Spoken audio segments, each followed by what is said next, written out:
Merci de nous rester fidèles. L'un des casse-têtes que tous les gouvernements du monde est l'épineuse question de l'emploi des jeunes. Le chômage des jeunes a toujours été combattu, mais jamais vaincu. Les pays ouest africains, dont le Togo, ne sont pas épargnés. Mais comment relever ce défi? Pour en parler, je reçois pour vous sur ce plateau Eric Matofam Kamondia. Il est le secrétaire permanent de la Coalition nationale pour l'emploi des jeunes.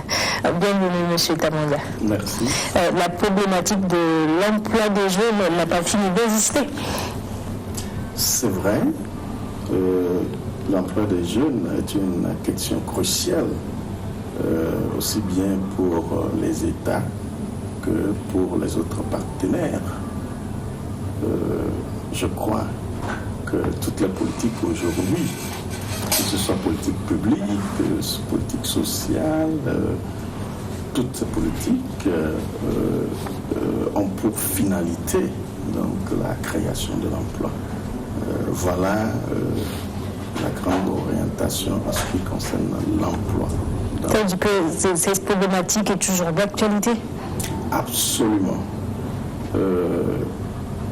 L'emploi des jeunes est d'actualité, étant entendu qu'on ne peut pas, je donne l'exemple du Togo, faire un plan national de développement si la finalité donc n'est pas l'emploi. Quand je prends l'axe premier, qui est de faire du Togo un hub logistique d'excellence et un centre d'affaires, nous ne faisons pas cela sans que nous ne puissions pas capturer les emplois que ça crée. C'est en cela que nous disons que l'emploi est la finalité de toute politique. Et la problématique est là, c'est la question du chômage et du sous-emploi. Les experts s'accordent à le dire, les jeunes Africains sont essentiels à la réalisation du développement durable du continent. Mais pour exploiter ce grand potentiel, comme vous le dites, il faut créer des emplois. Est-ce que cette question du chômage est vraiment prise au sérieux? Merci beaucoup, madame, pour la question. La question du chômage, on ne discute pas là-dessus, c'est prise au sérieux. Maintenant, cette question se voit à deux niveaux. Le gouvernement s'accorde à dire que le taux de chômage est environ, pour l'Afrique subsaharienne, de 6%. Au Togo, nous sommes à 3,4%. On peut s'en réjouir. Mais la problématique se révèle, se trouve au niveau du taux de sous-emploi, qui est l'indicateur que nous voulons réduire très sensiblement. En Afrique, au Togo? En Afrique et particulièrement au Togo, nous avons en général, en moyenne, un taux de sous-emploi de 25%. Et c'est très important de le noter parce que en économie, le taux de chômage en plein emploi est de 4-5%. Donc si nous tournons dans un taux de chômage de 6% en Afrique, on peut dire que ce n'est pas alarmant. Mais cela est dû à la définition que le PIT donne au taux de chômage. Par contre, quand nous avons un taux de sous-emploi dans l'ordre de 24 à 25%, ça devient... Parfois au-delà. Parfois au-delà, comme vous le dites. C'est souvent le casse-tête des dirigeants. Et c'est un problème très important que nous pensons qu'il faut régler. Est-ce que c'est le manque d'emploi ou le manque de main-d'œuvre qualifiée? Alors, vous abordez le problème théorique. En économie, nous avons deux types de façons de voir la question de l'emploi. Il y a l'appareillement qualitatif et l'appareillement quantitatif. L'appareillement qualitatif est lié essentiellement à l'inadéquation de la formation à la demande de l'emploi. Ça veut dire que l'économie produit suffisamment d'emplois, mais ne trouve pas la main-d'œuvre qualifiée pour occuper ces emplois. Alors, de l'autre côté, sur l'aspect quantitatif, c'est que l'économie n'a pas la possibilité de produire l'emploi qu'il faut pour occuper les jeunes. Donc, les deux problèmes sont abordés théoriquement par le gouvernement togolais. Quel est le problème qui a plus tendance à vous éclairer au gouvernement togolais? C'est le manque ou la qualification de la main-d'œuvre? Je dirais que les deux sont d'ampleur équitable. Le degré des gens ou de nos jeunes qui ne sont pas en adéquation avec la demande d'emploi du marché est aussi élevé que l'économie elle-même à pouvoir créer de l'emploi. Bon, c'est vrai, le gouvernement fait beaucoup d'efforts sur les deux plans et toute la politique du gouvernement en matière de réduction du chômage et de sous-emploi s'oriente sur les deux angles. Comment assurer l'adéquation de la formation par rapport à l'emploi? Le chef du gouvernement est revenu là-dessus longuement lors de sa déclaration de politique générale. Et ensuite, comment s'assurer que l'économie togolaise produit suffisamment d'emplois pour les jeunes qui sortent. Et ça aussi, vous savez que des mesures sont prises en termes d'amélioration du climat des affaires, étant donné que l'emploi est sensible aux IDE, c'est-à-dire aux investissements directs étrangers à un taux de 0,27%. Je m'explique. Pour chaque unité d'investissement fait au Togo, en principe, ça doit pouvoir créer 0,27 emplois. Alors, quand il y a 3 unités, voilà un emploi qui est créé. C'est pour cela que nous pensons que le travail que le climat des affaires fait est très important. Ce n'est pas le rang d'un business, mais c'est plutôt l'emploi qui est derrière. Voilà, globalement. Alors, monsieur le commandant, pour vous, la situation de l'emploi au Togo, c'est le chômage ou le sous-emploi? C'est clair que si on me dit, avec l'enquête Cube, que le taux de chômage aujourd'hui est 3,4%, en principe, je m'en vais dormir. Si on revient me dire alors que le taux de sous-emploi est de 25,8, là, ça devient un problème. Donc, le problème du Togo, ce n'est pas le chômage en tant que par rapport à la définition BIT, mais c'est plutôt le sous-emploi qui est alarmant et que le gouvernement veut régler définitivement. Parfois, on se demande même si les chiffres que vous donnez sont crédibles.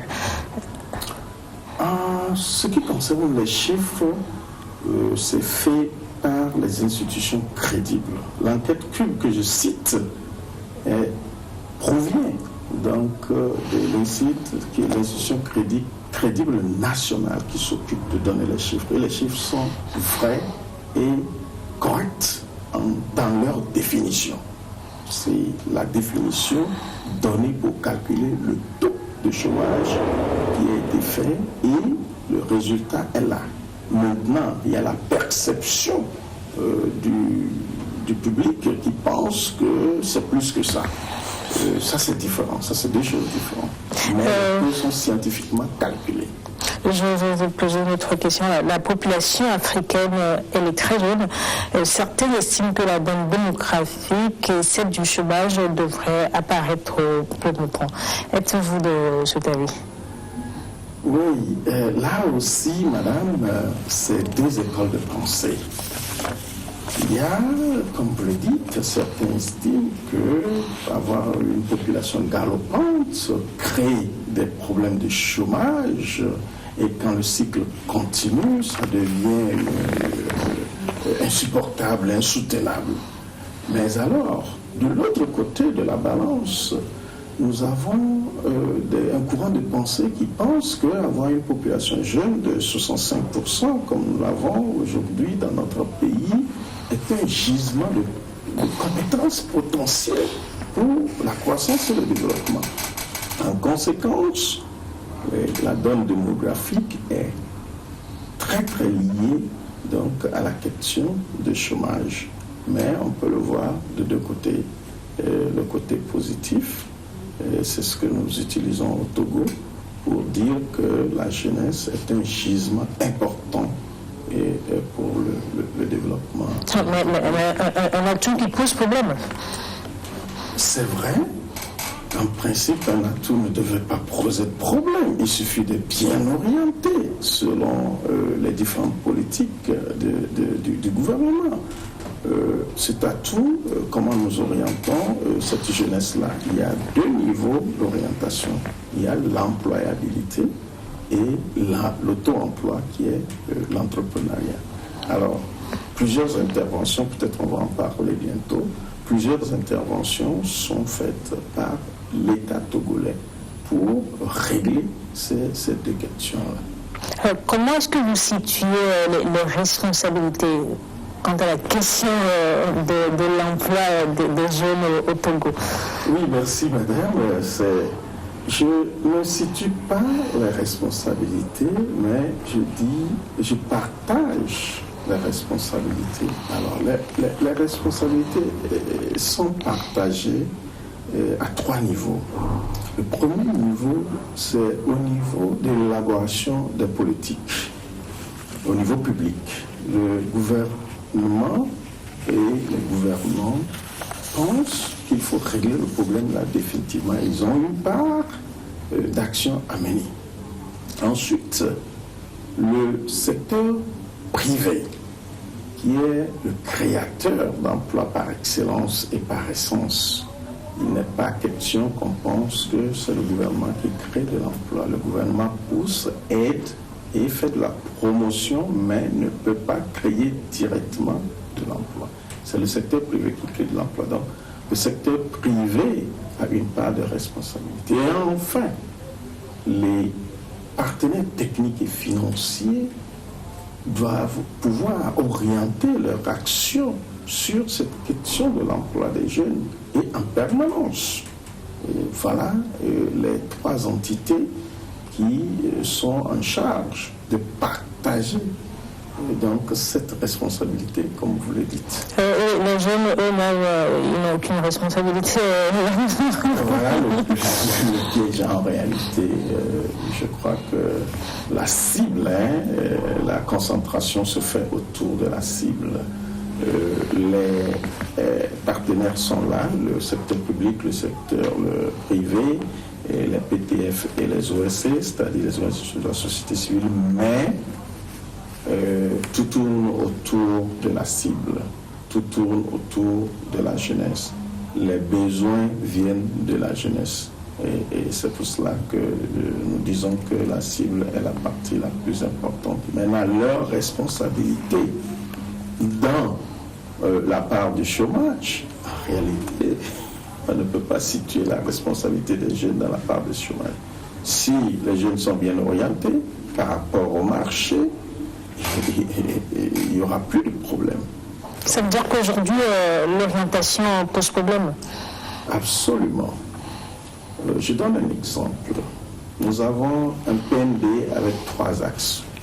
Si un jeune part du BPC, par exemple, s'oriente autre que dans les métiers porteurs des 3 axes du PND, ce jeune se forme pour le chômage. Par contre, si un jeune déjà à partir du BPC sait comment est-ce qu'il s'oriente, ou à l'orientation d'abord scolaire, ensuite l'orientation professionnelle et l'insertion à travers plusieurs programmes. Si ce jeune-là s'oriente très bien selon les 3 axes du PND, aujourd'hui, ce jeune ne risque pas d'avoir des problèmes. Monsieur Temandia, est-ce que vous nous déclinez ces secteurs porteurs secteurs dont vous parlez dans les 3 axes du plan national de développement au Togo? Absolument, madame. Le premier axe, et nous sommes clairs là-dessus, c'est de faire du Togo un hub d'excellence, un centre d'affaires. Alors, là, le secteur, là où il faut aller, dès qu'on veut faire un centre d'excellence, il faut s'assurer qu'on va vers les TIC. Il faut s'assurer qu'on va vers les travaux publics. On doit construire un corridor nord-sud. Avant de développer les 2 autres axes, nous allons marquer une pause et revenir après le journal.